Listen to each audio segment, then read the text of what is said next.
Salut, c'est Cindy, contente de vous retrouver pour une nouvelle vidéo. Alors aujourd'hui, c'est un bilan lecture et un bilan lecture avec une certaine petite thématique que je trouvais parfaite pour le mois de février, pour ce mois de la Saint-Valentin, même si, bon, je le sais, la Saint-Valentin c'était lundi, j'ai peut-être un petit peu de retard, mais bon, toutes les raisons sont bonnes pour lire de la littérature érotique, pourquoi pas? Et donc, ben oui, les 5 livres dont je vous parle aujourd'hui contiennent des passages érotiques. Je tiens à le dire parce que je suis pas certaine qu'on peut qualifier nécessairement ces 5 livres de livres érotiques purs et durs à 100%. Mais ils en contiennent tous au moins un petit peu. Et ce sont surtout 5 livres complètement différents, donc c'est ce que je trouvais intéressant. Il y en a pour tous les goûts. Alors, commençons tout de suite mon bilan par ce livre, Ce qui désirait arriver, écrit par Leonardo Padura. Padura, je suis pas certaine de la prononciation comme toujours d'ailleurs, et c'est publié aux éditions Métellier. Alors ici, c'est un recueil de nouvelles, et moi j'ai toujours de la difficulté avec les résumés de manière générale, mais dans le cadre d'un recueil de nouvelles, c'est encore plus compliqué de faire un résumé. Donc, ce que je vais faire, c'est que je vais vous faire le résumé de la deuxième nouvelle du livre. Ça va vous donner un petit peu le ton de ce livre. Pourquoi la deuxième nouvelle? C'est que la première est un peu introductive, donc je trouve que c'était pas une bonne idée de choisir celle-là pour faire un résumé. Donc, dans une des nouvelles de ce livre, on est avec un personnage, un homme, qui se remémore des souvenirs. Il se remémore ses nuits qu'il a passées. En fait, je pense que c'est dans sa jeunesse. Il allait à tous les soirs dans un bar où chantait une chanteuse, hein?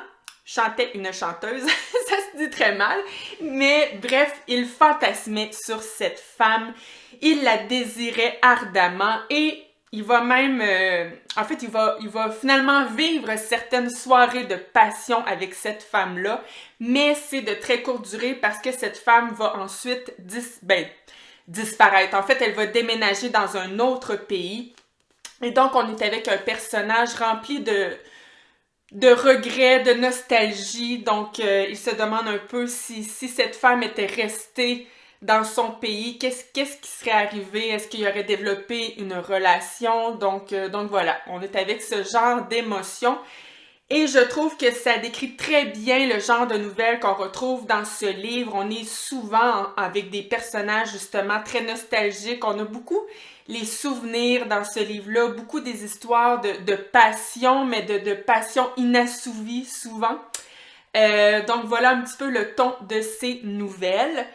Je vous dirais d'entrée de jeu que quand j'ai terminé le livre, je me suis dit, my God, j'ai donc même pas bien choisi mon livre avec ma thématique érotique. Et là, j'en voulais un petit peu à ma bibliothèque parce que ma bibliothèque a vraiment classé ce livre dans le sujet littérature érotique. Mais là, je me suis dit, voyons, c'est-tu moi qui est à côté? C'est-tu moi qui comprends pas là, où ce livre n'est pas érotique? Et là, ça m'a amené à aller voir la définition sur mon bon vieux cellulaire et je me suis rendu compte qu'érotisme ne voulait pas nécessairement dire sexualité. Ça peut être tout simplement des histoires qui suscitent le désir sexuel ou des histoires qui sont sensuelles, par exemple. Mais ça ne veut pas nécessairement dire, tu sais, des passages de sexe, là, à proprement parler. Et donc, si on voit l'érotisme de cette manière, qui semble être la bonne, ben oui, ce livre peut-être peut être qualifié d'érotique parce qu'en effet, il y a beaucoup la notion de désir et de sensualité dans ce livre-là. C'est très, très, très présent. Mais je tenais à vous le dire, là, si vous êtes quelqu'un qui a envie d'un livre érotique dans le sens où il y a beaucoup de passages sexuels, ben là, vous allez être très déçus. Il y en a peut-être gros maximum 2 nouvelles sur les 12 où c'est vraiment la sexualité qui est présente.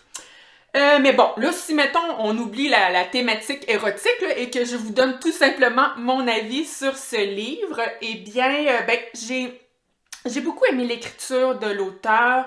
Je trouvais qu'il justement, on ressentait vraiment les émotions de ces personnages. C'est toujours des personnages un peu tristes, c'est un peu Il y a une atmosphère assez sombre dans ces nouvelles, mais je trouvais que l'émotion passait vraiment très bien.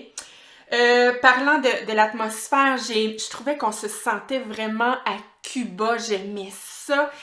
Parce que oui, toutes les nouvelles, ben pas toutes non, mais la plupart se passent à Cuba. D'ailleurs, l'auteur, c'est un Cubain. Il est né à La Havane et il y vit toujours d'ailleurs. Donc voilà, je sentais l'ambiance chaude de Cuba. Ça m'a bien plu.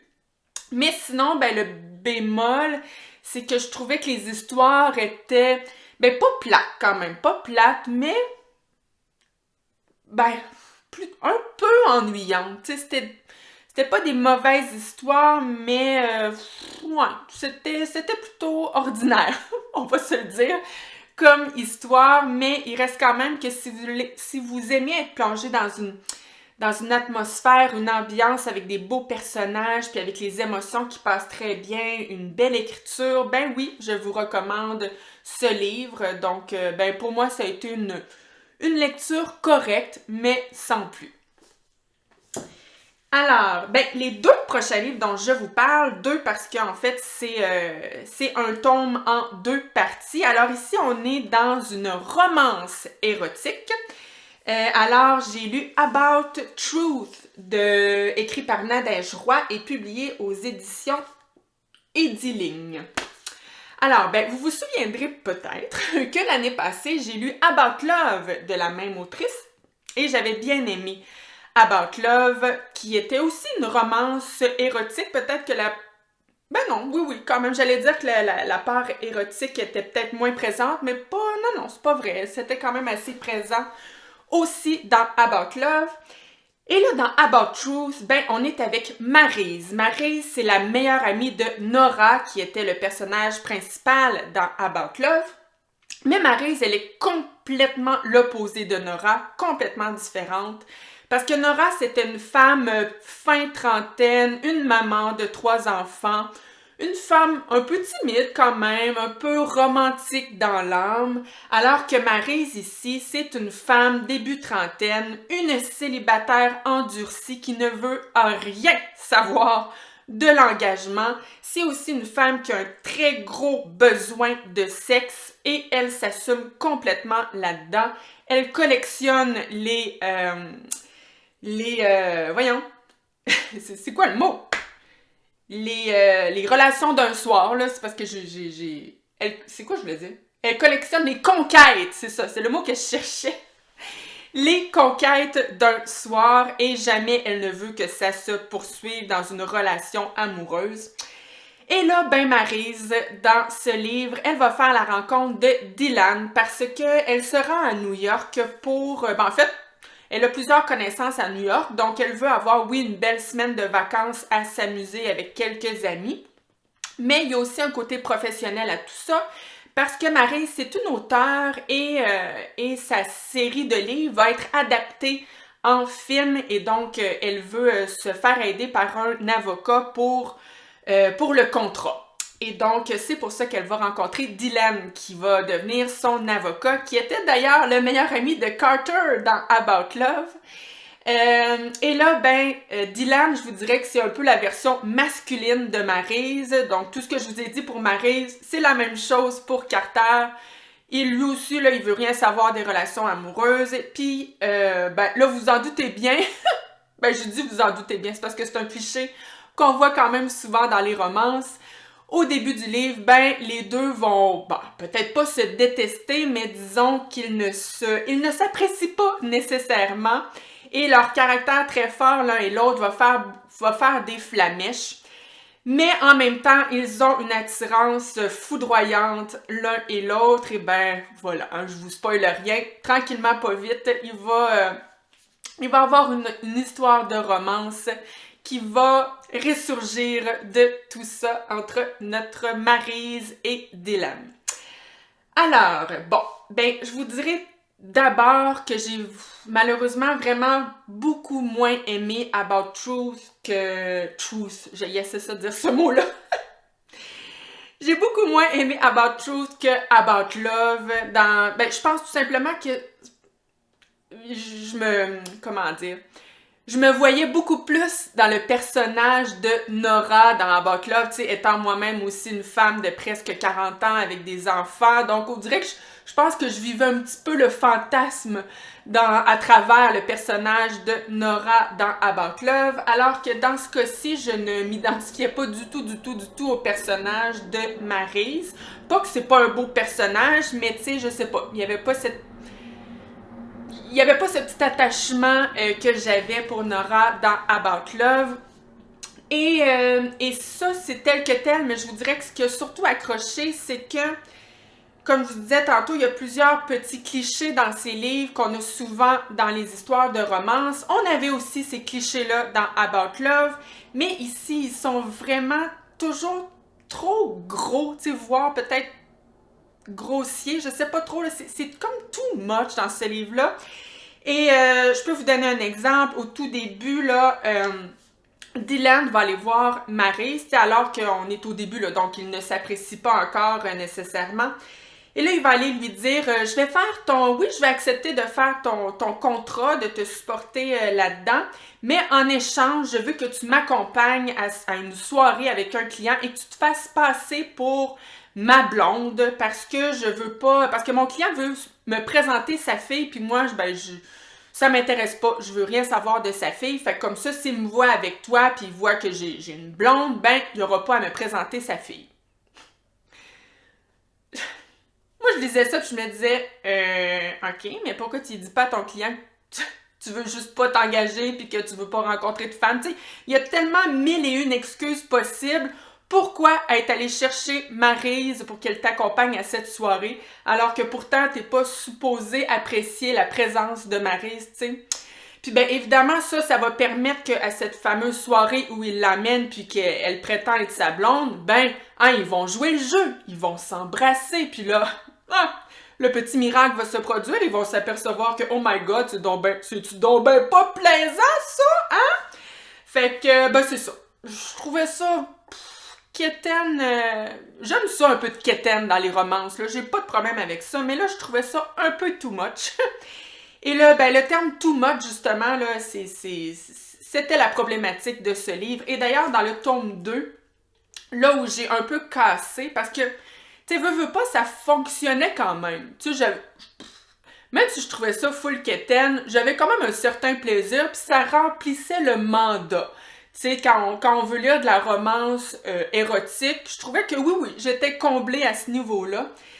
Mais là, dans le tome 2, là, parce que Maryse a un passé très, très lourd, elle a de très graves blessures de son enfance, et là, tout ça va emmener l'histoire dans une espèce de suspense thriller avec un mafioso russe pédophile, et là, il va y avoir une espèce de chasse à l'homme et une histoire de vengeance qui va rentrer là-dedans.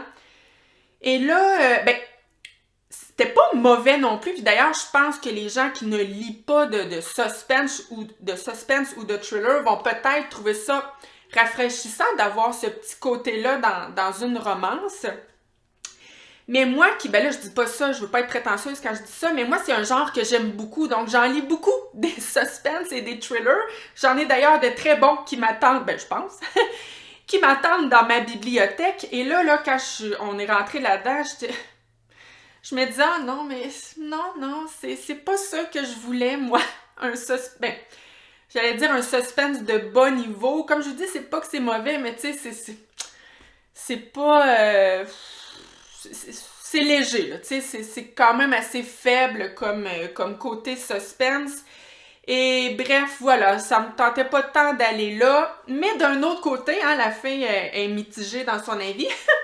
D'un autre côté, j'haïssais pas ça non plus parce que des fois, dans justement les romances érotiques, à un moment donné, tu sais, au début, c'est bien le fun, les petites scènes de sexe chaudes et piquantes, mais à un moment donné, ça devient un peu redondant, hein. Fait que j'avoue que là, quand on est rentré là-dedans, ça me faisait du bien de faire une petite pause sur les scènes, sur les passages érotiques. J'en avais comme un peu assez. Fait que oui, d'un autre côté, j'étais contente de mettre ça de côté pour un moment. Mais voilà, bon. Fait que je terminerai en disant que c'était très loin d'être mauvais. Ça remplit le mandat. J'ai passé quand même un bon moment, mais c'est le genre de livre qui me fait vraiment très, très, très souvent lever les yeux au ciel. Tu sais, c'est le genre de livre que tu lis, là, puis... Ah, ouais, hein? Fait que... mais voilà, si vous aimez le genre, je vous le recommande quand même. J'ai passé un bon moment. Voilà. Alors, passons maintenant à... passons maintenant à ma belle surprise de ce bilan lecture. Je dis surprise parce que j'ai pris ce livre un peu au hasard à ma bibliothèque et franchement, j'ai passé un très bon moment. On est loin du coup de cœur, mais c'était une très bonne lecture. Donc, j'ai lu Le Club des Veuves qui aimait la littérature érotique, écrit par Bali Kaur Jaswal et publié aux éditions Belfond dans la collection Le Cercle.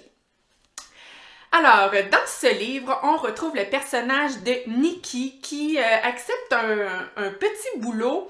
En fait, elle voit une annonce publiée par l'association SIC et il cherche une animatrice pour un atelier d'écriture. Et donc là, elle s'est dit « Wow, je vais aller apprendre à des femmes parce que oui, c'est réservé seulement aux femmes, cet atelier. » Donc là, elle est bien enthousiaste d'animer cet atelier de création littéraire, mais quelle n'est pas sa surprise lors du premier atelier de se rendre compte que toutes ces femmes sont des veuves pour la plupart,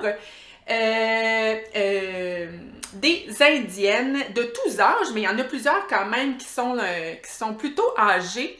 Et surtout, en fait, c'est que ces femmes ne savent ni lire ni écrire. Donc là, elle se dit, OK, on est loin de la création littéraire, je vais plutôt apprendre à ces femmes à lire. Et là, ben, c'est pas vraiment ce qu'elle souhaitait, Nikki.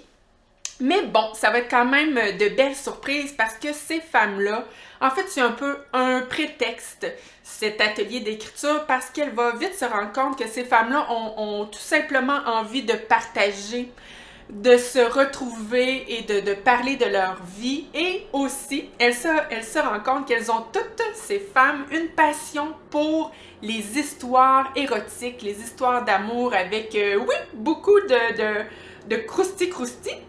Et donc voilà, finalement cet atelier-là va devenir une espèce de prétexte pour se réunir. Et oui, à travers ça, ces femmes vont écrire, parce qu'il y en a une parmi elles qui sait écrire, donc elle va écrire les histoires érotiques que les autres femmes vont imaginer. Alors, ben, j'ai trouvé cette histoire complètement charmante. J'aimais beaucoup les personnages, j'aimais beaucoup ces femmes-là qui vont se réunir. Je les trouvais attachantes, parfois quand même drôles. Alors voilà, j'étais complètement charmée par l'histoire. Et justement, quand je vous disais tantôt avec About Truth que dans les romans érotiques, des fois je trouve ça le fun au début, puis à un moment donné, je trouve ça un peu redondant.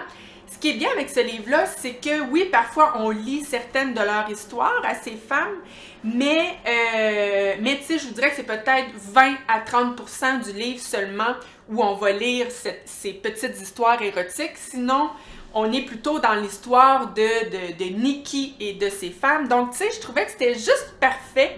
Une bonne dose, mais pas trop non plus, tu sais.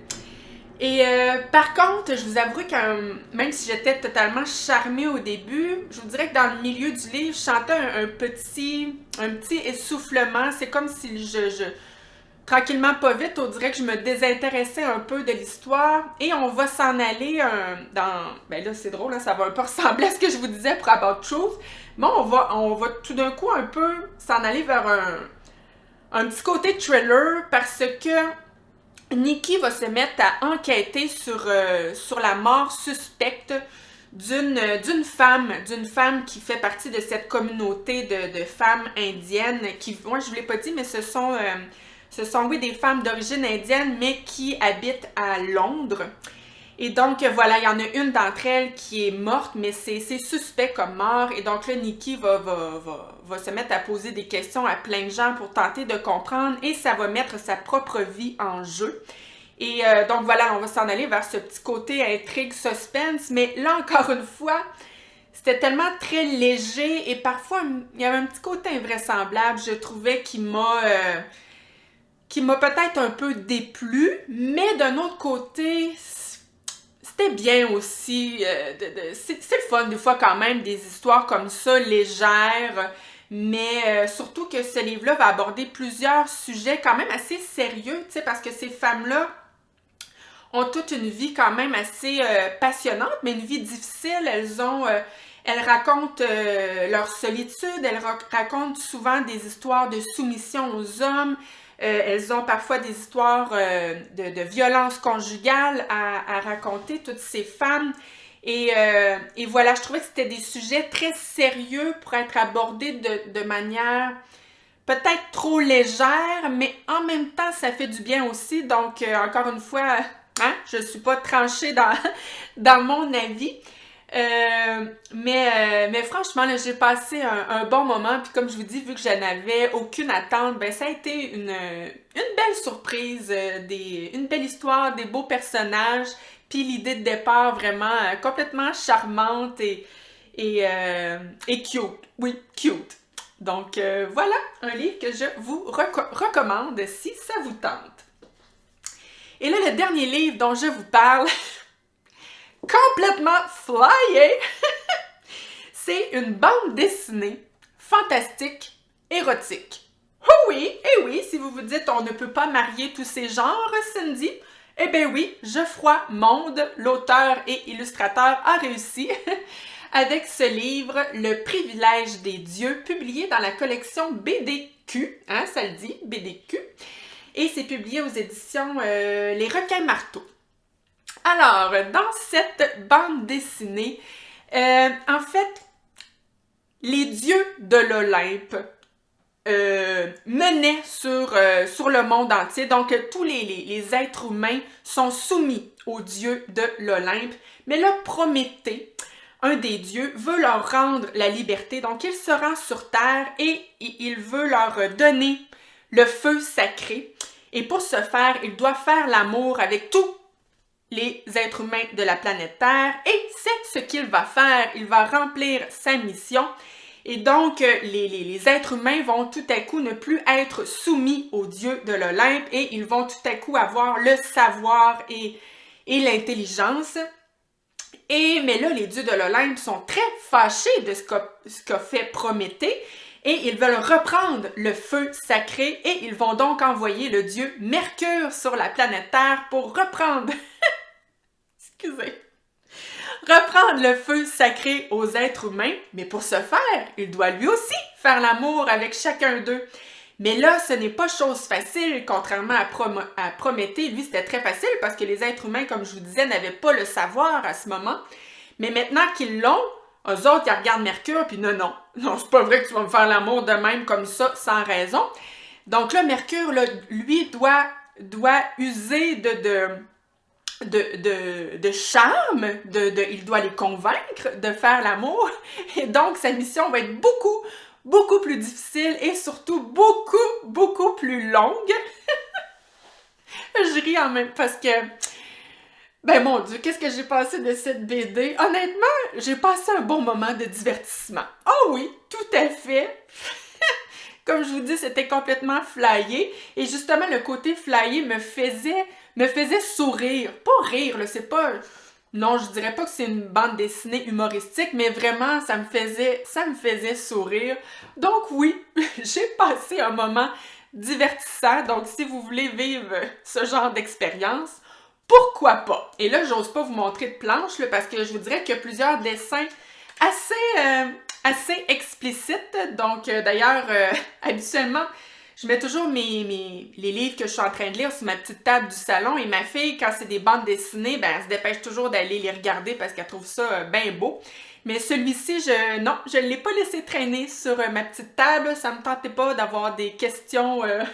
Elle a seulement que 5 ans. Hein? Fait que voilà, ce n'est pas une bande dessinée à laisser entre les mains d'un jeune enfant. Je vous préviens. Alors, ben voilà qui complète mon bilan lecture. J'espère que ça vous a plu. Merci d'ailleurs d'avoir été là. Moi, je vous reviens dans 2 semaines. Probablement, oui, avec un autre bilan lecture, mais là, on va laisser la littérature érotique de côté. Mais si vous, c'est un genre que vous aimez, n'hésitez pas à me dire en commentaire les livres qui vous ont particulièrement plu dans ce genre, des coups de cœur peut-être que vous avez eu pour des romans érotiques. Ça m'intéresse de lire ça. Et ben c'est ça. Moi, je vous dis, on se revoit dans 2 semaines. Et si ce genre de contenu vous intéresse, je vous invite, comme toujours, à vous abonner à ma chaîne. Ça fait toujours plaisir. Alors, sur ce, à la prochaine. Merci, bye!